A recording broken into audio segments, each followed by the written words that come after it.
Here's one of the latest interviews from Rock and Metal Revival. If you want to hear the whole show, go to rmrshow.com. From the brand new Michael-Schenker's Temple of Rock Bridge the Gap CD, Jerry, there is Horizons on Rock and Metal Revival. And since we've gotten this, dude, I have been loving this CD from day one. Totally. That's all I've been listening to since it got here. And I know you're such a huge fan, and it is an honor to have him on the show with us.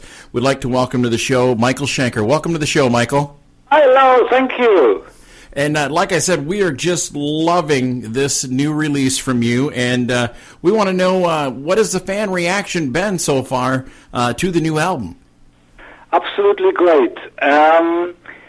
It was a strange development in a way, but that finally we got Francis added to the lineup, and that was basically the beginning of this whole thing, that turned into a DVD, and then the European tour was so successful. We had consistently extra shows added to it, so we had to kind of add a second leg of a tour in 2013, and then there was a window of 6 months, and I decided, to ask the guys if they want to make an album, and so we did. And then it was done on the 31st, and the album was not going to be released until months and months later, and that had also had its advantages because we were able to, we finished the album on the 31st of March, and then we went on the second leg of the European tour, and then and I put the album away because I didn't want to exhaust us and to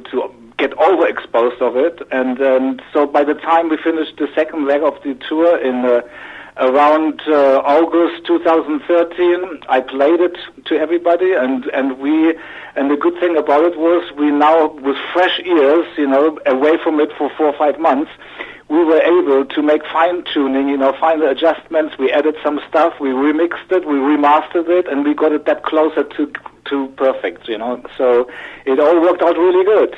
So what was it like working with the old Scorpions rhythm section? Absolutely amazing. Since Francis joined, after we did, it was basically, the chemistry is incredible, and it was getting better basically on a weekly basis, and so it was getting so good. I thought I'd better quickly arrange a DVD a video shoot, in case something goes wrong, and to at least monitor this and to capture this as a memory, and so we arranged a video shoot in Holland.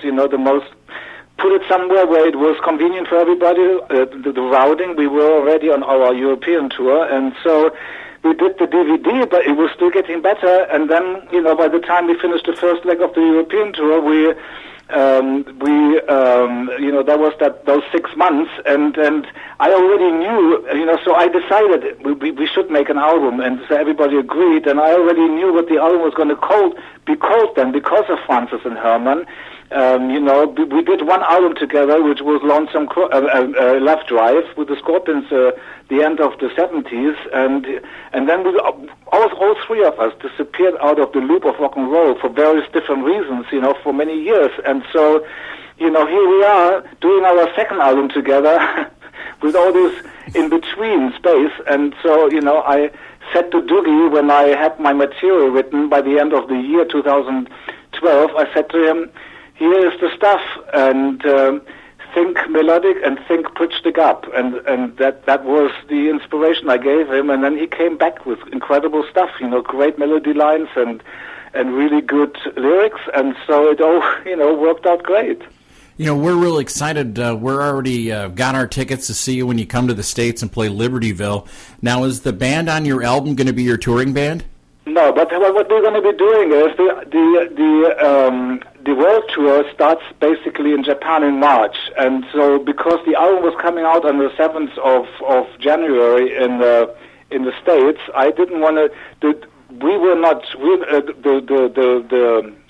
The touring plans, they are not that developed, to start this lineup, and so I decided to do a small tour on a lower scale to at least be there and promote the album and introduce Doogie as the vocalist, and and get to do press and radio and TV and all sorts of things, and do a small tour in the States and announcing a world tour that will happen with the album lineup. But in the States, we probably won't be there doing the world tour. The part of the world tour won't be in the States until the end of 2014. And so basically, I thought it's better to show up, somehow in the States and to at least promote the album instead of staying away and let the album just, do its thing by itself. So we are going to be over there with Doogie and Wayne, and Herman and Francis going to join us when we do the real American tour. Very cool. I'm looking forward to that. Do you got a thing with cold weather? You like cold weather? Because you're always here in the Midwest when it's cold. I'm used to all sorts of different weathers, and at this point in time, I'm happy with any kind of weather, to be honest. Hey, now, Michael, you've worked with some great singers, and are there any singers that you would still like to work with? Well, yeah, I've been, Robert Plant and David Coverdale. Those guys are incredible singers, and those are a rock blues album I would love to do with Rod Stewart or David Coverdale or Robert Plant would be great. So, are there any places this new tour is going to take you that you haven't been yet? I am not sure. I've been touring since I was, 18 years old. So I don't even know where I haven't been and where I have been, to be honest. Well, you've got some different members in your band, but Wayne Findlay seems to be with you for quite a few years now. What is it about Wayne that keeps you working with him, and why do you work so well together? Wayne has been with me since 1999. He has been very reliable, very stable. He does the job that I need him to do, which is bass, play the keyboards and the rhythm guitar, and he is good on both of it. And then since 2004, he has started playing 7 strings, and so he developed very, very nicely on the 7 strings. So we started putting 7 strings on this album, and probably even more on the next album, to have more of that, more modern sound part of it. And so, it's he has got the same birthday as mine, 10th of January, and so, it's like, seems to be he is a great, like a stable, foundation of this lineup. Cool. Yeah, he's a nice guy. I got to meet him before. A very nice guy. Yeah. Now, when you record your solos, do you have them worked out ahead of time, or do you just go in there and let it rip, or it just depends on the song? It's all improvised, with the exception of Lord of the Lost and Lonely middle solo. That's the only one I worked out. Everything else is improvised. Man, that's just sick. Just makes me sick how good you are. It's amazing. And you do a lot of playing legato, where you're not even picking, and it's just amazing how you must have some really strong fingers. You must be able to crush a coconut or something. Well, I play and discover on a regular basis, and so, I'm fascinated with a single string and distortion and what you can do with it, so I'm having fun. Well, earlier in the year, Michael, we had Don Dokken on our show, and he told us he was in the process of putting some lyrics and vocals of some tracks on your acoustic instrumental album. Now, now, did we see that that's a bonus track on one of the bonus releases for this album? Yeah. It's a song that used to be called Positive Forward, and we bumped into each other over and over, and he always mentioned we should do something together, and we should do I have an idea about acoustic, maybe would be a great idea. And then one day we played together on a festival, and I had this idea about my instrumentals, all the acoustic instrumental songs, they would be interesting to hear what he can do with it. And so, he started writing, and so he kind of completed 5 songs, and one of them we put on that deluxe release. And so, and so he keeps working on it, and until there is enough material to release an acoustic instrumental with Don Dokken on vocals. Oh, that's going to be cool. I'm looking forward to that. So, you've been endorsed by Dean for a while now. What's it about the Dean guitars that you dig so much? They're just great. You know, I was introduced in Chicago 2004. When was it? 5, 4, 6. Uli was supporting on that tour, and you know that they came in with a guitar, and I tried it out on stage. Uli was instantly also hooked on it, and it's solid. It's the strings, the way they are being put in from the back, and they include. Somehow connect with the whole body. They play well in every position, and they're strong, and they look good. You know, they are great people to work with. They made me an offer I couldn't refuse. You know, that was it. Hey, Michael, I've been watching the big Rock and Roll Hall of Fame things going down lately, and you've had some incredible music over the years with the Scorpions and UFO and on your own. Do you think that someday that you're going to get the recognition that you should and be inducted into the Rock and Roll Hall of Fame?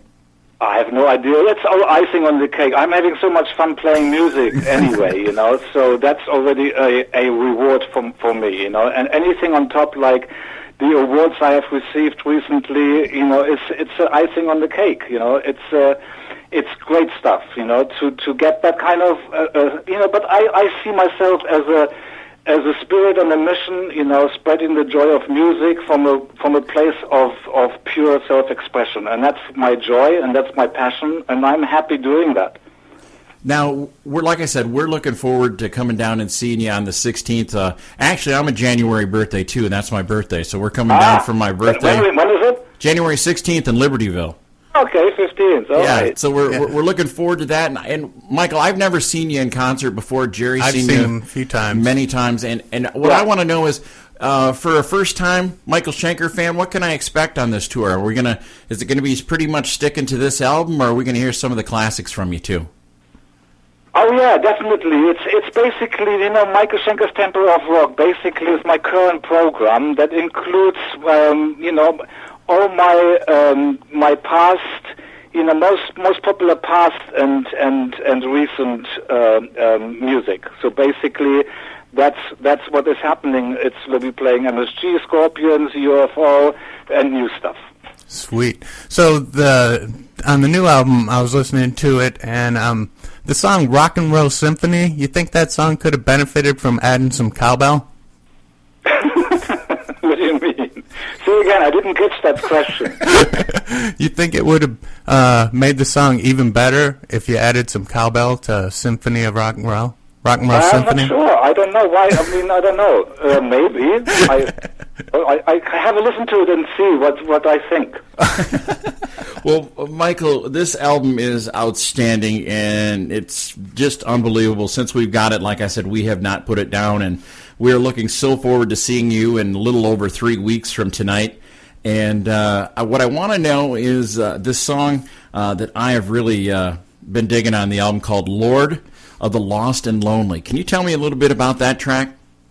Well, you know, it's like when I play and discover, I bump into pieces that really stick out, and then I usually put them, you know, 5 seconds, 10 seconds pieces on a cassette recorder, put it away. When it's time to make an album, you know, I listen to what I have, and that was one of them. It has this ding, little ding, little ding, you know, and so I kind of, you know, that inspired me to then write the additional parts.